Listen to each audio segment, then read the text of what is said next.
It doesn't take too much effort to go from the 12 seed Baylor to the 13 seed Penn State. It's the same sub-regional, as I'm joined now by the voice of the Nittany Lions, Jake Starr. And Jake, it's been a roller coaster season for Russ Rose's crew.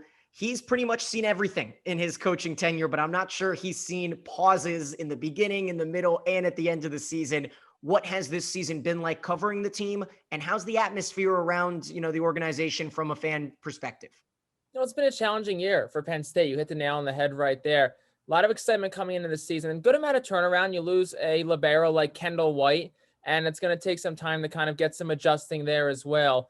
But I think Penn State was excited coming into this season. A lot of younger pieces of a lot of really older, experienced pieces between, you mentioned, you have your Parkers, you have your Blossoms, your Caitlin Hordes, 3 players who are receiving All-American honors, but then a lot of young players as well. And they come into the season, 2-week COVID pause, finally come out of that, and just took them a while to get their legs under them. Had a really nice comeback against Purdue in a Saturday match a couple weeks back, and that really got the ball rolling. And they ended up winning 5 in a row. They swept Rutgers both matches, and they went out to East Lansing and swept Michigan State in a weekend set. They were winning 5 in a row, ready to come back home, take on a Wisconsin team that we all know is really good, #1 overall seed in this tournament. And I was super excited to see how Penn State fared there. Then they get hit with another COVID pause. And if the way they came out of their first COVID pause is any inclination, they might struggle a little bit when the tournament kicks off again, just getting their legs back under them, getting their chemistry. But hopefully, playing some games together as a team, maybe they can kind of rely on that experience and that chemistry and hope that some things can click when the tournament kicks off next week.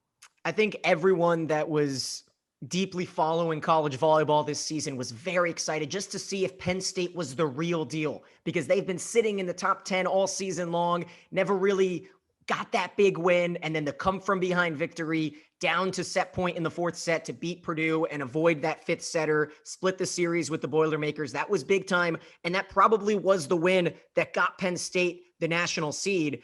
Tell me about some of these newcomers that maybe the casual volleyball fan doesn't know as a household name. Annie Kate Fitzpatrick kind of jumps out of the gym with her energy and her top spin serve, a little, reminiscent of a couple other superstars in Penn State history.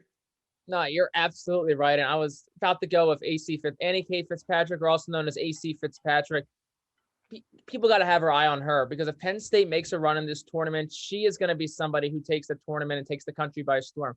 We all know what we're going to get from Johnny Parker, Caitlin Horde, and Gabby Blossom. You're going to get consistency. You're going to get, good play from the 3 of them. But AC Fitzpatrick, I'm super excited for her. And you mentioned she's kind of very, reminds you of some past Penn State players. One thing I've always kind of said about her, she reminds me a lot of Johnny Parker. Has that same serve that Parker had her first 2 years. Parker has a little bit of a different serve this year, but I know that's a different topic right there.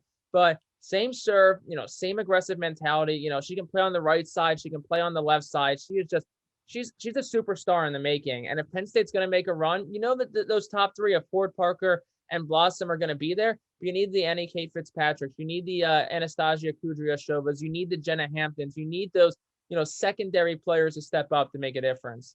And another ho-hum trip to the regional final last season for Russ Rose. He, truly knows how to draw every single inch of talent out of a player. And he's going to have to do it, because this draw, Jake, is not anything to laugh at, right? You might have to play a Rice team that is the only Texas loss this season. That's if they get by North Carolina A&T. Not to mention, it's some late night volleyball, 10:30 p.m. Eastern time in that second round match for Penn State on Thursday, April 15th. And then maybe Texas, and then maybe Nebraska or Baylor. It's going to finally test this Nittany Lions team. What is one area of weakness that you have seen this season in those losses for Penn State that you think the team really needs to bolster up heading into the tournament? I think it's a serve receive. And one thing I've said on a lot of my calls this year is everything starts with the serve receive, especially early in the season. We talked about that rust, and where the rust mostly came from was just miscommunication on that back line. A lot of times you would see Anastasia Kudryashova, who's a recruit from Rutgers, a transfer she is, who was still getting familiar with this Penn State system. You'd see a Maddie Bilanovic. She had to kind of fill in for libero while Hampton missed some time early in the season. There's a lot of miscommunication on that back line, on that serve receive. When Penn State's at its best, it's when it's got Hampton, it's got Parker, getting clean serve receives. Because then when you can get it up to Gabby Blossom, who's one of the best setters in the conference, if not the country, that allows her to set up, she can go, right side to Parker, left side to Fitzpatrick, or down the middle to Horde. But it all starts with that first pass. If Penn State can get a clean first pass, stay in system, get it inside that 10-foot line, they're a really dangerous team. So it's going to be about not beating themselves. It's going to be about solid communication in the back and allowing for, someone like Jenna Hampton, who's been really good on the serve receive, to do her best. Yeah, and that's always going to be the big issue for a team that relies on their middles, and we see it a lot in the Big Ten. If you can't get Caitlin Horde the ball, I think it was like 48 times in that Purdue match that I was covering that you were also on the call for. If you can't get Caitlin Horde the ball, it's because that first touch isn't perfect to your setter. So that's something we'll definitely keep an eye on. Give me one thing that Penn State really excels in that fans can keep an eye on that could possibly upset a team like Texas in the third round.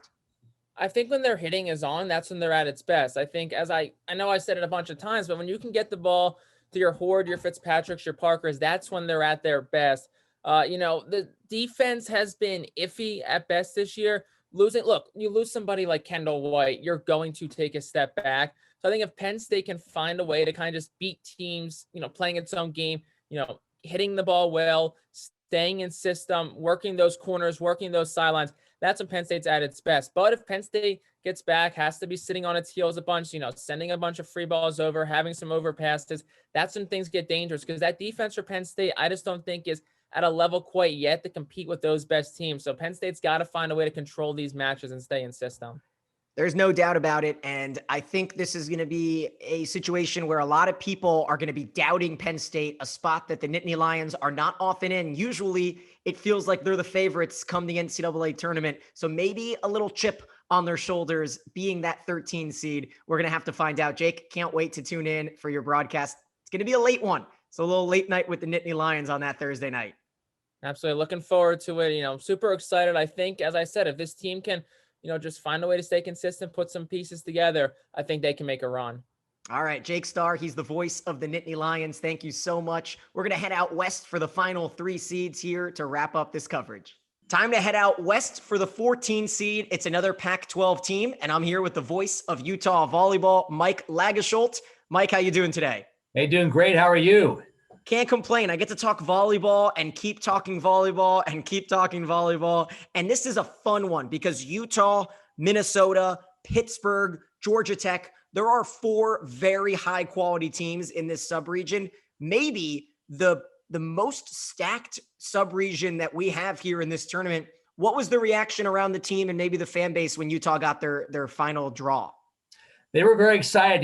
They were thinking, are we a top 16 seed or not? I mean, they had a very good year. They were ranked 7 at one point, which was the highest ranking in school history, but they had some losses down the stretch, and not that they weren't playing great, just kind of the road matches caught up to them a little bit and so forth. So they were thinking, are we top 16 or not? So just to be top 16 was enough to get them excited. So you get that first round bye, and they like their chances. It is a very, very good field in terms of that side of the bracket, but Utah's got some talent. They've been to the Sweet 16 the last time we had a tournament in 19, so they feel pretty good about their chances, I think. Yeah, definitely a talented group, definitely a talented draw. But at the end of the day, if you can't beat a team like Pittsburgh and then beat a team like Minnesota, you may not deserve to get to the Elite Eight. Taking a look at some of these matches, though, to start the year, a hot winning streak for Utah. And then that COVID pause, right? Whenever you see that word postponed or canceled, it always seems to, stumble a team. And this one was, a highly touted Oregon versus Utah match in the middle of February. That got canceled. Then Washington takes care of business. And then UCLA takes one off of you guys. What was the bounce back mentality when you were able to finally get to Washington State and probably win the match that put you in the top 16? You mentioned it right there. The loss of the matches before the Washington trip hurt that team. They have a weekend off when you're getting primed for a big trip to Seattle. It'd be tough anyway, but the Utes just weren't quite at their best that weekend. But then you said you come home, you take care of Stanford. I was there for those matches. To split UCLA, no shame in that. And then you split Colorado, same deal. But that Washington State weekend, I was there for that one. Washington State was off for a couple of weeks before they played Utah. So they kind of had what Utah was dealing with before the Washington matches were a long stretch off. Washington State wasn't themselves, but Utah was very impressive that weekend. In fact, in that match, Washington State made a couple of runs. You think, okay, here's where the Cougars come. Utah fought them off every time, got the win, and did what they had to really lock up that top 16 seed. So Danny Drews is not just a fantastic sports name. She's an icon, right? I mean, she's someone that every casual college volleyball fan knows about. But what makes the gears turn on this team? What is it beside Drews that helps propel the teams toward all these wins? Well, you start with Danny Drews. I mean, she can attack from the back row as well as anyone I've seen play this year in college volleyball. Her mother, Mickey Connie Barton, played volleyball and hoops for the U. Her dad played football, so it's a legacy family with Utah Athletics, and she's been a huge addition to this team. She's a legit, All-American. Kenzie Kerber, another All-American, so they complement each other so well. Sage Kaha, Ina Torres is an excellent setter who earned freshman All-American honors last year. So as you hear me talk here, Daniel, it's really their balance. It's not like if you shut down Drews, you shut down Utah, because Kerber can hurt you. Malin Robinson, a BYU transfer, had a very nice year for them.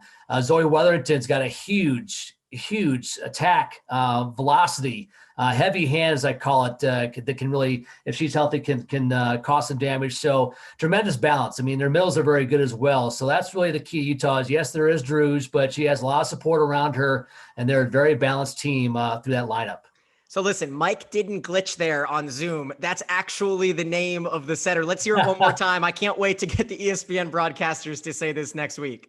Sage Kaha'a Ina Torres. Woo! I call her KT a lot. As you can guess, that worked out quite well for me. That's a good nickname. And then here, one last question for you, Mike. Last season, a fantastic run. Anytime a team can go to Provo, which is the toughest place, in my opinion, outside maybe the Devaney Center in Lincoln, toughest place to play, and sweep BYU in the NCAA tournament, a 5-setter at Stanford. That one was one of the best matches of the last couple years. Are there many similarities between 2019 and 2021 in terms of formation and just overall style of play? There are. I mean, it's virtually the same team. They lost Berkeley Oblad, was their big loss from that 19 team. In fact, Utah was the only team to take a set from Stanford during its championship run back in 19. So it's the same group. That's why they were ranked so high preseason. And even though with the COVID pause in there and some losses, it's why it's such a highly regarded team. They've been tested. They've been through it before. The talents there. Beth Lanier has won 600 matches in 31 years as a head coach. She's built the program twice. She came here when they were in the WAC. They won one match before she stepped on campus, and then by 98, they were in NCAAs. And then when the program went to the Pac-12, she rebuilt it again. They've been to the Sweet 16 3 times in the last 4 years. They hosted NCAAs. So veteran coach, veteran team, all the pieces are there, and they play well together, the intangibles and teams of cohesiveness, all the things you want, Daniel, for a team that's going to be geared for a big-time run in April. It's all there for Utah. Not to mention, they do get something that not a lot of teams in the West Coast get, and that's a night game, right? A 10:30 p.m. start, and Utah will take on the winner of Long Island and Pittsburgh. Thank you so much for joining me. Hey, great to join you. Let's have a good tournament, huh? Yeah, let's have some fun. We're going to move just a little bit northwest, talk Washington State next. It's time for the penultimate national seed, the number 15 Washington State team that has been to the tournament. It feels like every single year. And I'm joined now by the SID of women's volleyball there at Washington State, Devon Lucal. Devon, this Washington State team is young. We just talked about it off air. A team that is building and building with one senior. What have you seen from the team this year that is so promising to the future of Washington State fans? So the biggest thing for Washington State is coming off of last year is just building off that success, really. Magda Halasheva, Czech Republic middle that we have, National Freshman of the Year last year. And she's been just as dominant, when we could play this year. And then a German outside, Pia Temmer, just pretty much picking up where they left off. Our returning setter, she started as a freshman last year, Hannah Pukis. So really a lot of that success is just building on what we found last year. And going out in the first round you never want to lose, obviously, but it was really just a building point for these, kids that are 18, 19 years old that have no tournament experience whatsoever. So they don't know what to expect. So hopefully we can make a little bit more of a run this year. The Cougars, one of those teams that really got impacted by COVID. 7 of the 22 matches canceled, so they only ended up playing 15. I guess the atmosphere around the club, were they expecting to get a seed, or was it a little bit of a surprise, or were they feeling like they were right on that bubble? So pretty much felt kind of on the bubble. We weren't really sure how committees were going to look at certain things this year, with whether it was just strictly record. Was it, do we need to have, some unbiased towards certain conferences and not take as many? So we thought we had a shot. Definitely getting 15 was great. But yeah, kind of struggling due to whether it be, having certain people out due to COVID protocol at the end of the year, where, we finished, with a couple losses there, unfortunately. It leaves doubt in your mind, at least, we'll put it that way. But I mean, we weren't entirely shocked, though, we'll put it that way. Yeah, other than the season finale 3-set loss to Arizona, Washington State, they took care of business this season. They beat the teams they needed to. They split against Oregon, split against UCLA, and then had one canceled and lost one to Utah. It's not going to be an easy road. So, I mean, I'm sure that you and the team knows that Western Kentucky is not an easy team to have to pull. Probably a team that a lot of people expected to be a top 16 seed for the second year in a row. The one advantage, you're going to be on West Coast time, right? A 10:30 p.m. start. A lot of those West Coast teams are going to be playing at 9 a.m. local time. So a nighttime match. Washington State will take on the winner of Western Kentucky and Jackson State. No matter what team the Cougs play, they will not have lost this season. WKU 21-0, Jackson State 11-0. What is the biggest advantage to the lineup that you see? Is there a size advantage that you feel that Washington State could take advantage in this tournament, or are they just one of those scrappy defensive identity ball clubs? I mean, definitely we have certain height in the middle, right. But I'd say it's definitely a combination of that. But I mean, with being so young, I mean, there is going to be some scrappiness that comes with that, regardless, until you get to that junior senior level of knowing where to hit, knowing where to be in certain positions. And with, honestly, both these teams, we've only played each once, so it's kind of just a toss up. And going through the scouting reports, really, last time we played WKU was at their place in a preseason tournament back in 2018. So.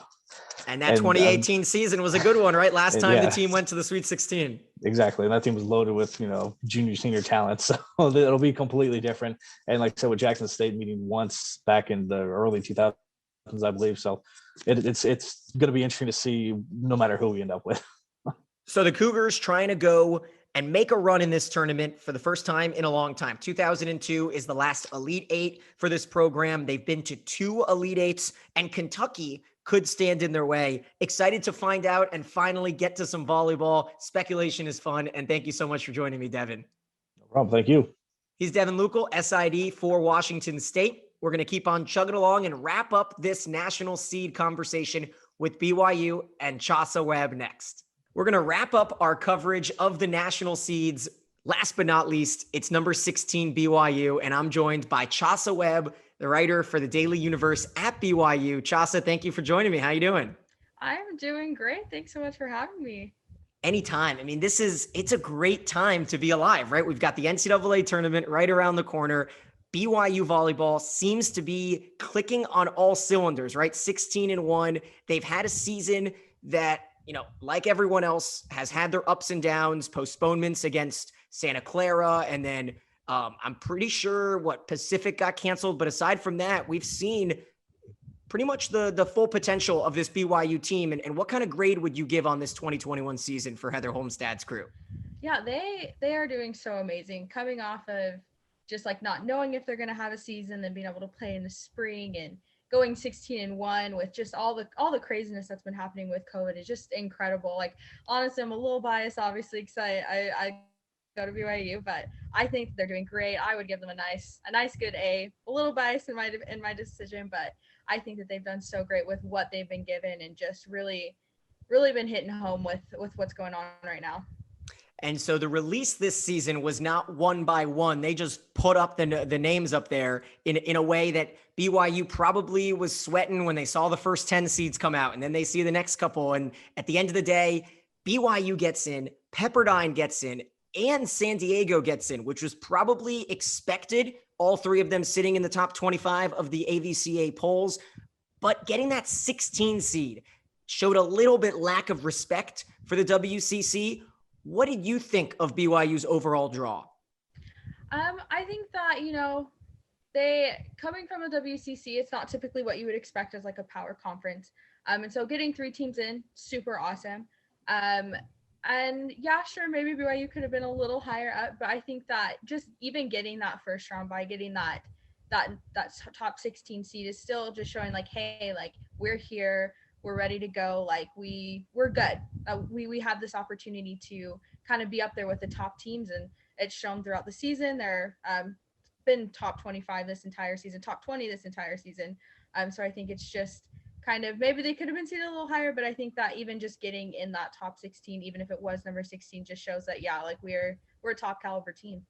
So speaking from a West Coast volleyball fan, from an East Coast volleyball fan to a West Coast volleyball fan, it's not easy for us to stay up for a lot of these BYU matches. So try to fill us in on what this team brings, what kind of identity. You were a former volleyball player in high school. So when you watch this team and the synergy that they bring, what does it remind you of? What kind of, variables do they have on the court?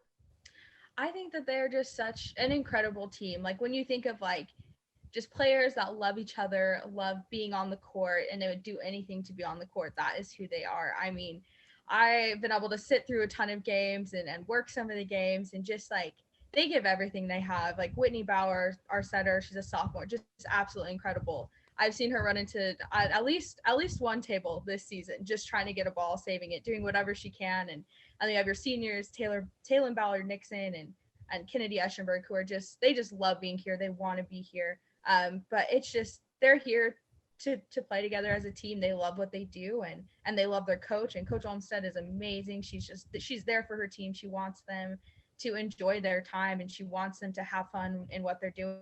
And you can just see it by the way they play, by the way they love each other. They're just such a fun team to watch. We are so used to seeing the Cougars in the tournament too. And I'll tell you what, I am used to watching matches in Provo on my TV. So it's going to be weird not having home games for BYU. That is just crazy fans. It's the 9th straight tournament. 7 of those seasons have been in the top 16. Last year was a little bit of a setback. It was one of the only seasons in the last 8 that the team didn't make it to the Sweet 16. So taking a look at this draw here, the winner of Rider and UCLA, a talented team, probably just missed out on getting that national seed. So I think the committee did a really good job by giving, the 16 and then probably putting the 17 right there, or the 18, wherever you want to put UCLA. So talk to me about what you think the strengths and the weaknesses might be of this team to try to get back to that second weekend. Yeah, I think some of the strengths that they have is, as they have that middle blocker, Kennedy Eschenberg. She 3 weeks in a row Defensive Player of the Week for the WCC, and she's just on fire. She has not let up at all. I think that is a huge strength that they have, and just like with her, and then you have just the other senior, Taylor Ballard Nixon, and our setters, and just I feel like all the hitters opposites the outsides, they're just really clicking. That they're really having that opportunity to just kind of find their stride. And I think that they found it, that they're doing great. I think maybe if there's anything that could be difficult, it's just that they have some younger players as well. They have a couple freshmen that are starting that get a lot of playing time, and just having not as much experience could be something. But honestly, they've been looking so good this year, just really stepping up to the plate and really taking on what Coach Olmstead is giving them. No doubt about it. It's going to be a fun one. Not to mention, there are a couple West Coast teams that got the short end of the stick with the scheduling and maybe had to play 9 a.m. Pacific time starts. I know Pepperdine is in that situation. BYU is going to have a 10:30 p.m. Eastern time, so 7:30 out on the West Coast. What is that? 8:30 for the Mountain Time out there. Second round on April 15th, and if they advance, they may take on the undefeated Badgers, which is sure to be a dandy. Over on the other side, some familiar faces as well. Florida seems to always find their way against BYU in the postseason. Thank you so much for joining me, Chasia. Yeah, absolutely. Thanks so much. No doubt about it. That's going to wrap up our coverage of the top 16 seeds. Coming up soon, I'm going to go sub-region by sub-region and talk to people from all of the unseeded teams. She's Chasia Webb, the writer for the Daily Universe at BYU.